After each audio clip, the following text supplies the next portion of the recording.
If you think provisions are pots of money set aside for certain purposes, this video will challenge your understanding of provisions so you can better understand this important type of liability. One of the most wonderful things in life is to experience conceptual change. This aha experience is a key part of real learning. We all have frameworks, concepts and ideas floating in our minds. We have picked them up over time, often without even thinking about them. These can be at times misconceptions and not accurately reflect reality. One of these that you may have sitting in your head right now is that provisions are, provisions set aside to meet a firm's obligations in the future. Much as Australian explorers Burke and Wills brought provisions along with them on their journeys of exploration through the Australian outback, you may think that a firm sets aside cash in provisions to meet its future obligations. For example, a provision for long service leave to meet the cost of paying staff while they are on long service leave in the future. This is simply not true.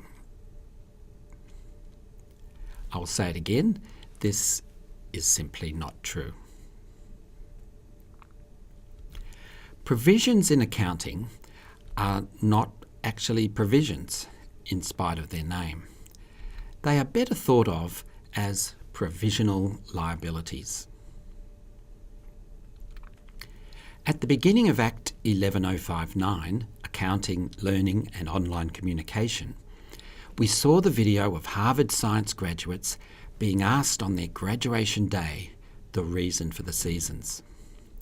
They had studied this as part of their introductory unit on astronomy in the first year of their degree. In spite of it being a foundational piece of knowledge for our understanding of Earth's place in the solar system, almost all of these freshly minted Harvard science graduates simply repeated the misconceptions they had about this before they started studying their science degree, namely that the reason for the seasons is because the sun is closer to the Earth in summer and further away in winter, which is not actually true. A link to this video of Harvard science graduates is included in the description box below. This is evidence of very poor learning on the part of these Harvard science graduates and of their failure to be open to have their misconceptions challenged and to experience real learning and conceptual change while studying at university. In the same way, many people have the incorrect view that provisions in a firm's accounts are backed by cash and represent a pot of money set aside to meet future obligations for a firm. For example, employee entitlements such as provisions for annual leave or long service leave.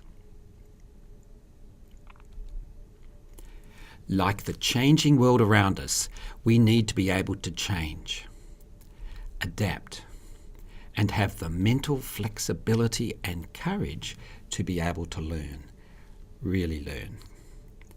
This includes being willing and able to change our thinking, and in particular, to experience conceptual change.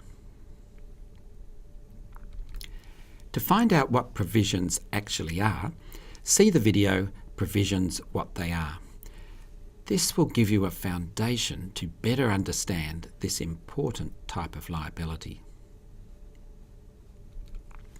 When you study Act 19061 Advanced Financial Accounting, you will need to have a strong understanding of what provisions are and how they differ to other items in the financial statements, such as reserves. Watch this space. For further information on provisions, go back to Chapter 6, Section 6.3 in the study guide and also review the Liabilities Weekly questions. Also answer, write and rate questions on liabilities in Peerwise.